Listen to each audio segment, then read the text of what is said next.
Welcome to Legends of the Hidden Temple with your hosts, the Warders.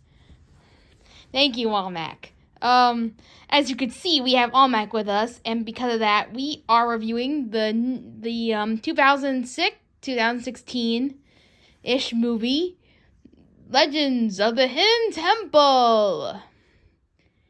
Yeah, apparently this came out. We don't know when exactly. Apparently in 2016. What was Amanda doing at the time? We have no idea. Yeah, we were a little late on this one, we have to say. But we haven't really checked it out yet. But people really wanted us to see us see us review this. So we're going to get a crack at it. And also, if you want to know about Tom and Jerry's owner and the magic ring, he's interesting. He has a motorcycle, and he's younger. He's like a sorcerer's apprentice, kind of nerdy-ish guy. But either way, he still brings the heart and joy of the other owners like Two Shoes and many others did before him. So, I gotta say, very interesting guy. And we go on. The story. Legends of the Hidden Temple. The story is that, Legends of the Hidden Temple is the amusement park. That's really cool. I like that. But anyway, we get to meet these children. Dudley. I forgot the other. Noah. And is it Sydney?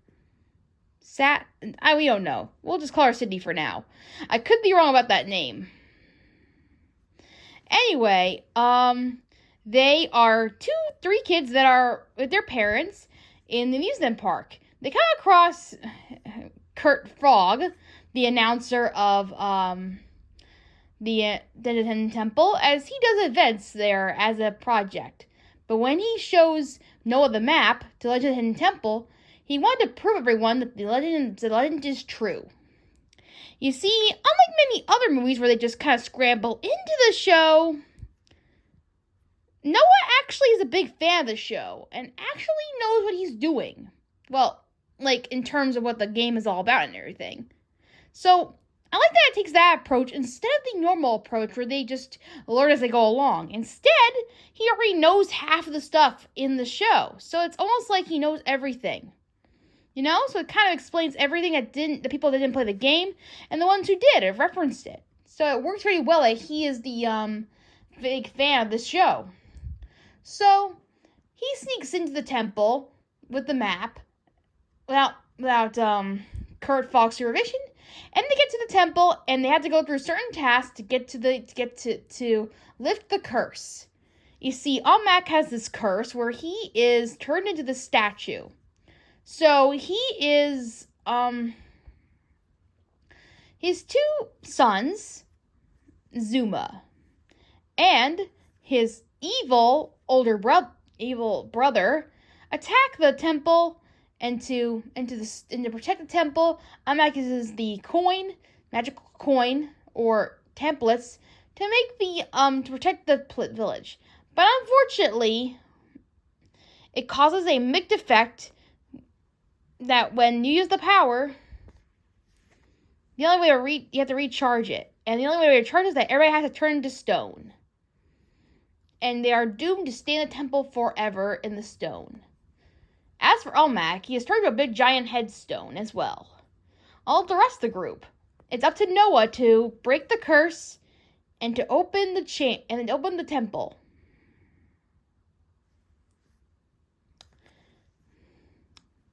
So this story is pretty good for the most part. It's very simple, but I like that it's simple. It's not like it's very innocent of the game show.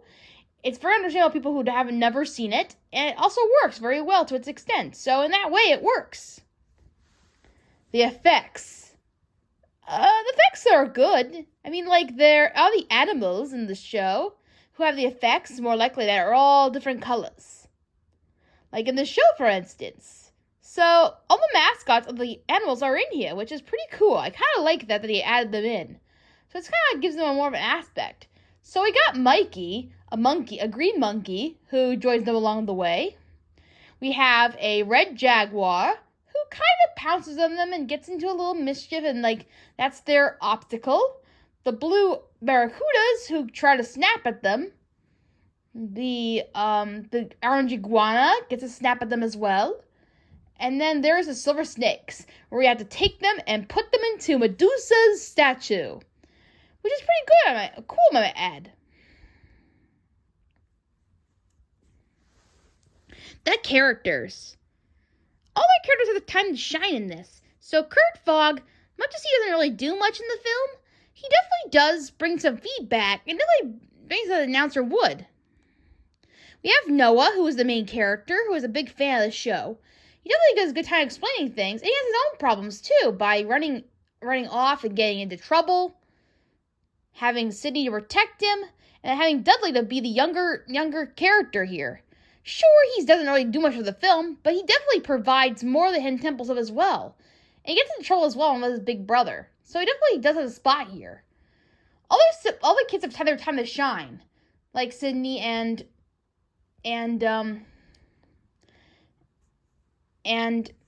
Noah had their little talk with each other earlier about siblings and how they are and stuff. Sydney's actually played by the girl from Stuck in the Middle, I think. She looks very familiar. The boys could be from that show too, but I'm not so sure. But either way, they definitely have their faults and their weaknesses. It's not like you're soulless or anything. The parents try to get involved too. Unlike other parents that just sit there and just wait, they're actually worried about them. There actually is one character in this show who I swear I'm not sure is he a part of the game or not, but his name is Chad, and he tries to dynamite the whole place down. Probably because there's dynamite in the show, I guess. I don't remember what he does pretty much, but he does something in the show. But he tries to blow it up. At the end, he gives the kids space camp tickets. Because, like in the show, you don't go empty-handed without something. Because a surprise at the end.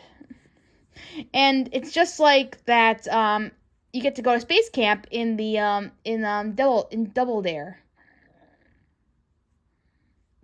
I was kind of hoping they'll do more movies like this someday with more game shows like Double Dare and many more, but we'll have to wait and see about that. Overall, the movie is surprisingly very cute and very enjoyable. If you are a big fan of The Legend of the Hidden Temple, I think it's worth checking out. Also, if you're also just learning about it too, it's not bad for you to watch as well. I mean, like, it explains everything to you in a way. So I can't say it's that hard to explain. So if you're really just getting into the craze of it, so it'll really be helpful if you start this movie too. All in all, I'll give it an 8 out of 10. Not the best movie, but still rather cute to watch and fun. For those little Easter eggs of Legend in the Temple. So, what's next on our Nickelodeon walkthrough? Well, we have to watch Good Burger, and that's it. Wow. So all I have to do is eat a nice juicy burger? Well, not really. Just we have to eat a burger. Just have to go see the show. Oh. Well, can we take your order?